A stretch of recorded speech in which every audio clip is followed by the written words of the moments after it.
ആ ഒരു ഗ്യാങ് ഇത്രയും ഒരു വൃത്തികെട്ട രീതിയിൽ കാര്യങ്ങൾ കാണുകയും അതുപോലുള്ള ക്യാരക്ടേഴ്സിനെ ഞാൻ ഒരുപാട് എൻ്റെ ജീവിതത്തിൽ തന്നെ നേരിട്ട് കണ്ടതുകൊണ്ടും ആ ഇറിറ്റേഷനും ആ ഒരു ദേഷ്യം ആ ഒരു ക്യാരക്ടറിനോട് തോന്നി. ഒരു സാമൂഹിക ജീവി എന്ന നിലയ്ക്ക് നമ്മുടെ ജീവിതം മുന്നോട്ട് പോകുന്ന സമയത്ത് നമ്മുടെ ജീവിതത്തിൽ ഏറ്റവും കൂടുതൽ അപ്ലൈ ചെയ്യണം എന്ന് ഞാൻ കരുതുന്ന ഒരു കാര്യമാണ് unlearning and learning new things. സംഭവം മറ്റൊന്നുമല്ല, നമ്മൾ ഇതുവരെ ജീവിച്ച ജീവിതത്തിൽ നമ്മുടെ അനുഭവങ്ങളും നമ്മൾ കണ്ടു പരിചയിച്ച കാര്യങ്ങളും നമ്മൾ ഇതുവരെ ശരിയെന്ന് വിശ്വസിച്ചിരുന്ന കാര്യങ്ങളും ഒരു വേളയിൽ ചില കാര്യങ്ങളൊക്കെ അതിൽ തെറ്റാണെന്ന് നമുക്ക് തിരിച്ചറിയുന്ന ഒരു സമയം ഉണ്ടാവും. ആ സമയത്ത് അതുവരെ നമ്മൾ അക്സെപ്റ്റ് ചെയ്തിരുന്ന ആ കാര്യം മാറ്റി നിർത്തി അതിലെ തെറ്റ് തിരുത്തി പുതിയ രീതിയിൽ കാര്യങ്ങൾ പഠിച്ച് മുന്നോട്ട് പോകുന്നതിനാണ് അൺലേണിംഗ് ആൻഡ് ലേണിംഗ് എന്ന് പറയുന്ന ഒരു പ്രോസസ്സ് കൊണ്ട് ഉദ്ദേശിക്കുന്നത്. ആ ഒരു എലമെന്റ് വെച്ചിട്ട് അല്ലെങ്കിൽ ആ ഒരു കണ്ടന്റ് ഓറിയന്റഡ് ആയിട്ടുള്ള വിഷ്ണു നാരായൺ ഡയറക്ട് ചെയ്ത ഏറ്റവും പുതിയ സിനിമയാണ് നടന്ന സംഭവം. ഇതിൽ പ്രധാന കാസ്റ്റ് ആയിട്ട് വരുന്നത് ബിജു മേനോൻ, സുരാജ് വെഞ്ഞാറമൂട്, ശ്രുതി രാമചന്ദ്രൻ, സുധി കോപ്പ തുടങ്ങിയവരൊക്കെയാണ്. ഈ സിനിമയിൽ എന്നെ ഏറ്റവും കൂടുതൽ ആകർഷിച്ച ഘടകം എന്താണെന്ന് വെച്ചാൽ എനിക്ക് ഒരുപാട് റിലേറ്റ് ചെയ്യാൻ പറ്റി ഇതിൽ വരുന്ന ക്യാരക്ടേഴ്സിന്റെ ആ സ്വഭാവം.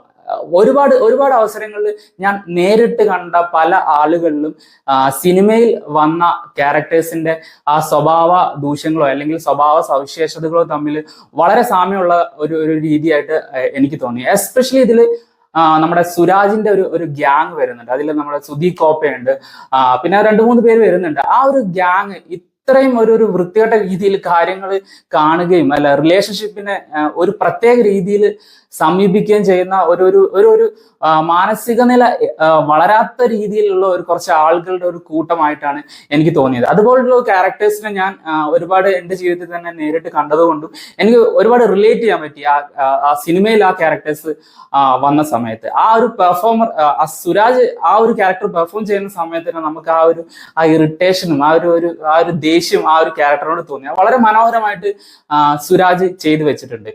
ചിത്രത്തിന്റെ കഥ മറ്റൊന്നുമല്ല, ഈ സുരാജും കൂട്ടരും താമസിക്കുന്ന ആ ഒരു അപ്പാർട്ട്മെന്റൽ ഏരിയയിലോട്ട് പുതിയൊരു അതിഥിയായിട്ട് അല്ലെങ്കിൽ പുതിയൊരു ഇൻമേറ്റ് ആയിട്ട് താമസക്കാരായിട്ട് വേറൊരു ഫാമിലി വരികയാണ്. അത് നമ്മുടെ ബിജു മേനോൻ അവതരിപ്പിക്കുന്ന ക്യാരക്ടർ. അദ്ദേഹം ഒരു മറൈൻ എഞ്ചിനീയർ ആണ്. അദ്ദേഹത്തിന്റെ ഫാമിലിയോട് കൂടി വരികയാണ് ആ ഒരു അപ്പാർട്ട്മെന്റ് റെസിഡൻഷ്യൽ ഏരിയയിലോട്ട്. ആ വ്യക്തി വരുന്നതിനോട് അനുബന്ധിച്ച് സുരാജിന്റെയും കൂട്ടരുടെയും ജീവിതത്തിൽ നടക്കുന്ന അല്ലെങ്കിൽ മാറിക്കൊണ്ടിരിക്കുന്ന അല്ലെങ്കിൽ ആ ഒരു വ്യക്തിയുടെ കടന്നുവരവോടുകൂടി സുരാജിന്റെ ജീവിതത്തിൽ സംഭവിക്കുന്ന മാറ്റങ്ങളാണ് സിനിമയിൽ പറഞ്ഞു പോയിട്ടുള്ളത്. ആ കാര്യം ഞാൻ ആദ്യം പറഞ്ഞ പോലെ തന്നെ വളരെയധികം ഒരു ഫ്രഷ് ആയിട്ടുള്ള ഒരു കണ്ടന്റ് ആണ് ആ സിനിമയിൽ എടുത്തു വെച്ചിട്ടുള്ളത്. മറ്റൊന്നുള്ള ഒരു പ്രോഗ്രസീവ് ആയിട്ടുള്ള ആ ഒരു സംഭവമാണ് അതിൽ വന്നിട്ടുള്ളത്.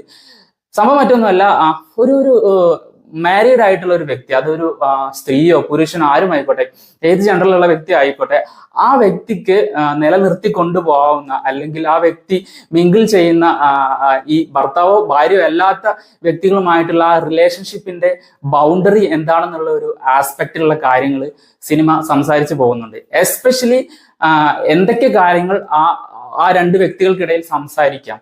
ഒരു സ്ത്രീയുമാണ് ഫ്രണ്ട്സ് ആയിട്ട് വരുന്ന സമയത്ത് അല്ലെങ്കിൽ കുറച്ച് ഇടപഴകുന്ന ആളുകളായിട്ട് വരുന്നത് എന്ന സമയത്ത് അവർക്കിടയിൽ ഉണ്ടാകുന്ന സംസാര ശൈലി പോലെ അല്ലെങ്കിൽ അവർ ഡിസ്കസ് ചെയ്യുന്ന കാര്യങ്ങളോ ആയിരിക്കില്ല ഒരു സ്ത്രീയും പുരുഷനും തമ്മിൽ വരുന്ന സമയത്ത്. അവരുടെ ഇടയിലുള്ള ആ ഒരു ഫ്രണ്ട്ഷിപ്പ് കാരണം അവർക്ക് സംസാരിക്കാൻ അലൗഡ് ആയിട്ടുള്ള ഈ സൊസൈറ്റി അവർക്ക് സംസാരിക്കാൻ പെർമിഷൻ ഇതുവരെ നൽകിക്കൊണ്ടിരിക്കുന്ന കാര്യങ്ങൾ അതുപോലുള്ളതായിരിക്കില്ല. ആ ഒരു ഏരിയ എക്സ്പ്ലോർ ചെയ്യുന്ന വളരെ ഫ്രഷ് ആയിട്ടുള്ള ഒരു കണ്ടന്റ് സംസാരിക്കുന്ന സിനിമ തന്നെയാണ് നടന്ന സംഭവം. എനിക്കത് വളരെയധികം ഇഷ്ടപ്പെട്ടു. ആ സംഭവം ഇങ്ങനെ ഒരു പ്രോഗ്രസീവ് കണ്ടന്റ് ആണെങ്കിൽ കൂടി അതൊരു സിനിമാറ്റിക് ചട്ടക്കൂടിൽ നിന്ന് നമുക്ക് എൻജോയബിൾ ആവുന്ന രീതിയിലാണ് ഫിലിം വന്നിട്ടുള്ളത്.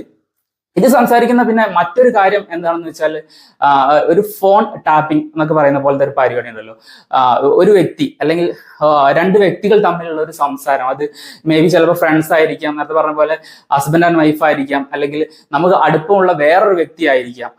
അവർ തമ്മിലുള്ള സംസാരം ഫോൺ റെക്കോർഡിങ്ങിലൂടെ അല്ലെങ്കിൽ ഒളിഞ്ഞു കേട്ടതിന് ശേഷമോ അവർ സംസാരിച്ച ആ കാര്യം ഈ കേൾക്കുന്ന വ്യക്തിയെ കുറിച്ചുള്ളതാണെങ്കിൽ അവർക്ക് ഈ സംസാരിക്കുന്ന വ്യക്തിയോട് ഉണ്ടാവുന്ന ആ ഒരു നീരസവും ആ ഒരു ദേഷ്യവും കാര്യങ്ങളും എങ്ങനെയാണ് വർക്കൗട്ട് ആവുക, അല്ലെങ്കിൽ എങ്ങനെയാണ് ബന്ധങ്ങളെ ബാധിക്കുക എന്നുള്ളൊരു വശം കൂടി സിനിമയിൽ സംസാരിച്ചു പോകുന്നുണ്ട്. എന്നെ സംബന്ധിച്ചിടത്തോളം അങ്ങനെ ചെയ്യുന്നത് ഒരു വളരെ മോശമായിട്ടുള്ള ഒരു കാര്യമാണ്.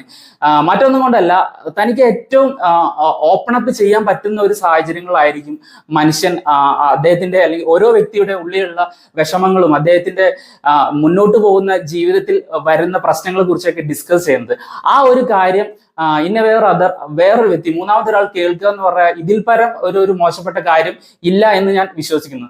കാരണം അവർക്കുണ്ടാകുന്ന ആ വിഷമോ ബുദ്ധിമുട്ടോ സംസാരിക്കുന്ന സമയത്ത് ഇവരാരെ കുറിച്ചാണോ പറയുന്നത് ആ വ്യക്തിയെ മൊത്തത്തിൽ നശിപ്പിക്കാനോ അല്ലെങ്കിൽ അവരോടുള്ള ബന്ധങ്ങൾ മൊത്തമായിട്ട് ക്യാൻസൽ ചെയ്യാനോ കണക്ഷൻ കട്ട് ചെയ്യാനോ ഉദ്ദേശിച്ചിട്ടായിരിക്കില്ല. അവർക്ക് ഒരു മാനസികമായിട്ടുള്ള ഒരു പിന്തുണയ്ക്ക് വേണ്ടിയിട്ടായിരിക്കും അവർ ചിലപ്പോൾ ഇങ്ങനെ സംസാരിക്കും. പക്ഷെ ആ കേൾക്കുന്ന വ്യക്തി ഒരിക്കലും ആ സംഭവം എടുക്കുന്ന രീതി അങ്ങനെ ആയിരിക്കില്ല. അതിനെ കുറിച്ച് ഇത് പറഞ്ഞു.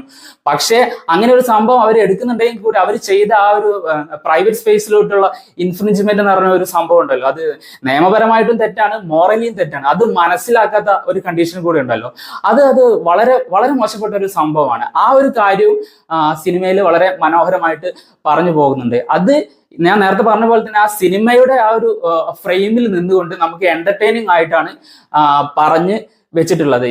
വളരെ എൻജോയബിൾ ആയിട്ടാണ് സിനിമ വന്നിട്ടുള്ളത്. എൻ്റെ ഉള്ളിൽ ആ ഒരു സിനിമ പ്രേക്ഷകൻ ഒരു 90% എന്റർടൈൻ ചെയ്യിക്കുന്ന രീതിയിലാണ് വന്നിട്ടുള്ളത്. ക്ലൈമാക്സിനോട് അടുപ്പിച്ച് ഒരു സിനിമാറ്റിക് ലിബർട്ടി എടുത്തു എന്ന് വേണമെങ്കിൽ നമുക്ക് പറയാം. കാരണം ഒരു ഫൈറ്റ് സീക്വൻസ് അവർ സെറ്റ് ചെയ്തിട്ടുണ്ട്. പക്ഷെ അത് ആ ഒരു റിയൽ ലൈഫ് ഇൻസിഡന്റിലോട്ട് ഇങ്ങനത്തെ കാര്യങ്ങൾ കണക്ട് ചെയ്യാമെങ്കിൽ അത് പോസിബിൾ ആവോ ഇല്ലയോ എന്നറിയില്ല. പക്ഷെ ഇങ്ങനെയുള്ള ക്യാരക്ടേഴ്സിനും ഇങ്ങനെയുള്ള സാഹചര്യങ്ങളും ജീവിതത്തിൽ ഞാൻ നേരിട്ട് കണ്ട കാര്യങ്ങൾ കൂടി ആയതുകൊണ്ട് അങ്ങനെ ഒരു സീക്വൻസ് വന്നപ്പോൾ എനിക്ക് മെന്റലി ഒരു സാറ്റിസ്ഫാക്ഷൻ കിട്ടി. എന്തായാലും നിങ്ങളുടെ ഉള്ളിൽ ഒരു പ്രോഗ്രസീവ് മനുഷ്യനുണ്ടെങ്കിൽ, മാറ്റങ്ങൾ ഉൾക്കൊള്ളാൻ താല്പര്യമുള്ള, അത് ഉള്ളോട്ട് എടുക്കാൻ താല്പര്യമുള്ള ഒരു മനുഷ്യനാണ് നിങ്ങളെങ്കിൽ തീർച്ചയായും തിയേറ്ററിൽ പോയി തന്നെ എൻജോയ് ചെയ്യേണ്ട ഒരു പടമാണ് നടന്ന സംഭവം. ഞാൻ ചെയ്യുന്ന ഇത്തരത്തിലുള്ള വീഡിയോകൾ നിങ്ങൾക്ക് ഇഷ്ടമാവുന്നുണ്ടെങ്കിൽ വീഡിയോ ലൈക്ക് ചെയ്യുക, കമന്റ് ചെയ്യുക, അതുപോലെ തന്നെ സബ്സ്ക്രൈബ് ചെയ്യുന്ന കാര്യം പരിഗണിക്കുക. Okay, by.